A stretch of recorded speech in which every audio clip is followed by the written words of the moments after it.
Pemirsa yang dirahmati Allah Ta'ala, kembali lagi dalam program Tanya Ustadz, barokah insyaAllah. Pemirsa yang dirahmati Allah SWT, taat pada orang tua adalah sebuah kewajiban yang harus kita lakukan. Berbuat baik pada orang tua adalah sebuah kemutlakan yang harus kita tunaikan. Karena orang tua itu adalah merupakan orang yang telah melahirkan kita, hadir dalam kehidupan kita. Makanya dalam Al-Quran, wawasoinal insana biwalidayhi husna, diwasiatkan kepada manusia untuk berbuat baik kepada kedua orang tuanya. Maka tidak ada alasan bagi kita untuk durhaka, melawan dan menyakiti hati mereka. Baik, masih ada beberapa pertanyaan. Ini dari saudari Putri bertanya, Ustadz, bagaimana cara terbaik memperhatikan atau memperlakukan orang tua yang cuek dengan anaknya, tapi di sisi lain mereka sangat sayang pada anaknya, walaupun secara tidak atau tidak secara langsung.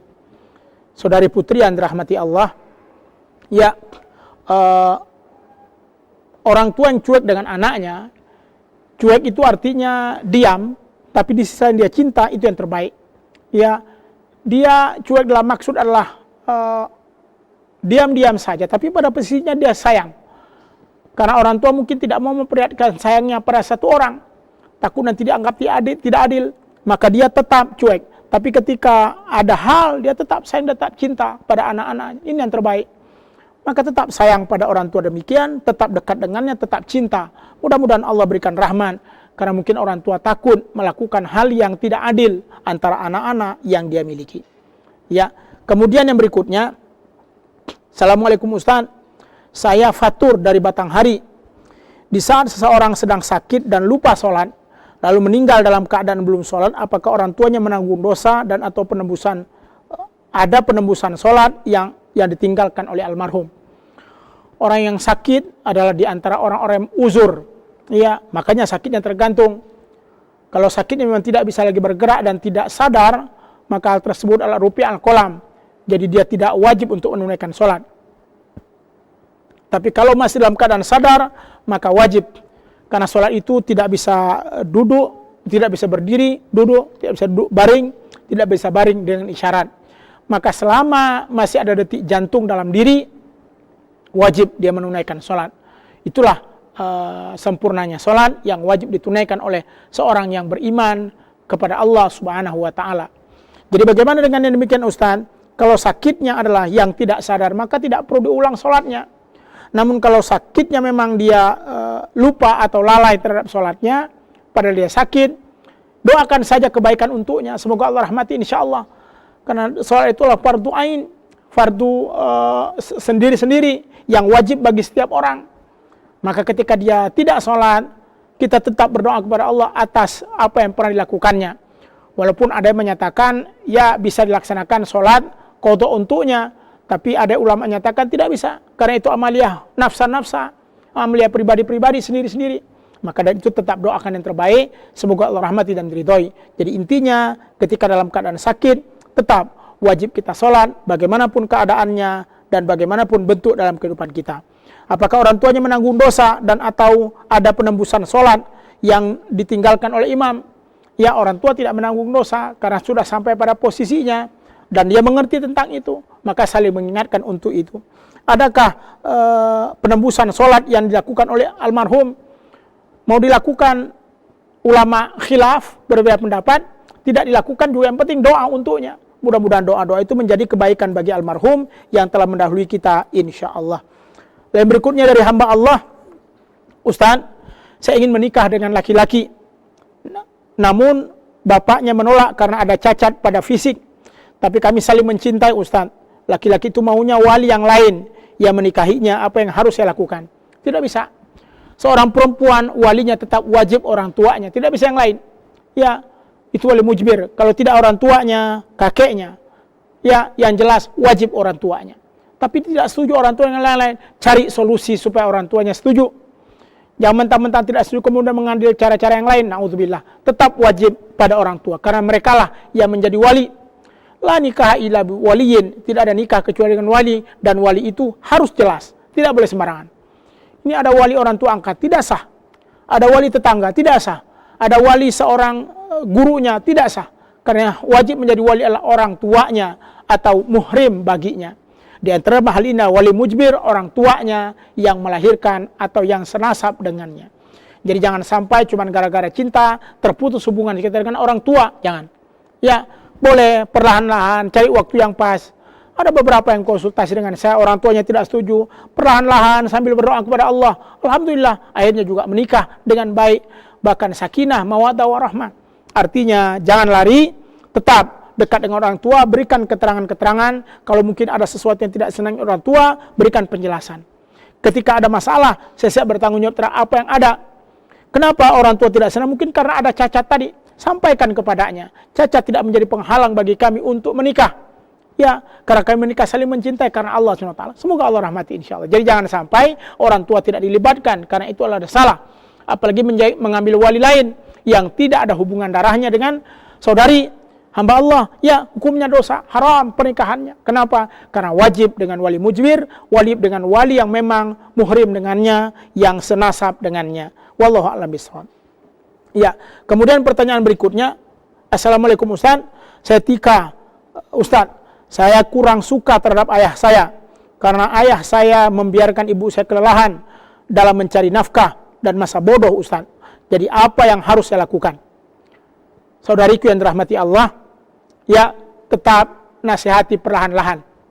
Karena ayah yang tidak memperhatikan keluarga adalah ayah durhaka. Mereka akan diminta pertanggungjawaban oleh Allah. Karena ibu tidak mempunyai hak untuk memberikan nafkah pada keluarganya, kecuali hanya sekedar membantu suaminya. Tapi kalau suami membuat ibunya letih atau istrinya letih, itu berarti suami yang tidak bertanggung jawab. Na'udzubillah. Murka Allah akan ada pada suami yang demikian. Namun kita sebagai anak jangan justru melawan. Perlahan-lahan datang untuk membuka pintu hati ayah.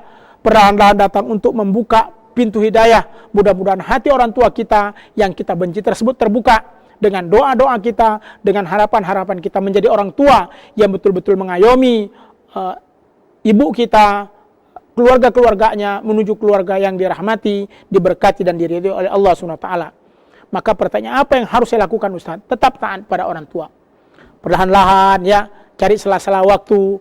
Ya mungkin saudari Tika sebagai seanak perempuan mungkin sekali-kali datang. Ya kesian emak, kalau balik lah kecapean dan stres segala macam. Cerita kepadanya. Mudah-mudahan terbuka pintu hatinya. Karena biasanya kalau perempuan bercerita pada orang tuanya akan terbuka pelan-pelan ya dengan cara yang baik. Mudah-mudahan Allah rahmati insya Allah. Jadi jangan melawan tapi tetap taat, tetap cari celah untuk membuka pintu hatinya, memberikan kebaikan pada orang tua kita, khususnya ibu yang bekerja banting tulang mencari nafkah. Sementara ayah tidur dan enak-enakan membuat istrinya atau membuat ibu kita capek, itu maknanya adalah ayah yang tidak bertanggung jawab. Semoga saudariku Tika dimudahkan oleh Allah untuk membuka pintu hati ayahnya dengan doa-doa, dengan semangat dan nasihat-nasihat yang kecil terhadap dari anak kepada orang tua, dan terbuka pintu hati untuk memberikan kebaikan pada keluarga dan menghidupkan keluarga, serta tidak membuat letih lagi istrinya atau ibu dari saudari Tika yang dirahmati Allah Subhanahu wa taala insyaallah. Demikian saudari Tika. Kemudian yang berikutnya, Ustaz, anak perempuan saya bandel dan susah mendengarkan omongan orang tuanya. Lalu bagaimana orang tua, tindakan apa yang harus dilakukan? Anak adalah amanah, maka jaga anak itu sebaik mungkin. Ya, bisa saja anak menjerumuskan kita pada keburukan, namun tetap doakan. Ingat ibu, ya pemirsa yang dirahmati Allah, Nabi Ibrahim alaihissalam, beliau jarang-jarang berinteraksi dengan anaknya. Kenapa? Karena anaknya sejak kecil sudah ditinggal bersama istrinya. Lalu Nabi Ibrahim berdakwah, tapi dalam dakwanya Nabi Ibrahim tidak pernah lepas minta kepada Allah, Rabbi habli minas salihin, ya Allah anugerahkan aku anak yang saleh. Rabbana hablana min azwajina wa zurriyatina qurrata a'yun waj'alna lil muttaqina imama. Dia minta sama Allah, ya Allah berikan kepada kami anak yang soleh, anak yang baik, anak yang sempurna. Subhanallah, permintaan Nabi Ibrahim. Dan alhamdulillah, sekalipun tidak bertemu di umur yang sudah mulai besar, ada perintah Allah untuk menyembelih Nabi Ismail atas Ibrahim yang jarang bertemu dengan anaknya. Tapi karena anaknya sudah doakan menjadi anak yang soleh, sehingga ketika ayahnya bilang, aku bermimpi arafil manami anni azbahuk, aku bermimpi untuk Allah menyuruhku untuk menyembelihmu, fanzur maza tara, bagaimana pendapatmu anakku? Anaknya menjawab Ismail, if'al ma tu'mar, ayah laksanakan apa yang diperintahkan Allah, satajiduni insyaallah minas sabirin, nanti ayah akan menemukan aku kelak di akhirat nanti dalam keadaan orang-orang yang sabar. Subhanallah.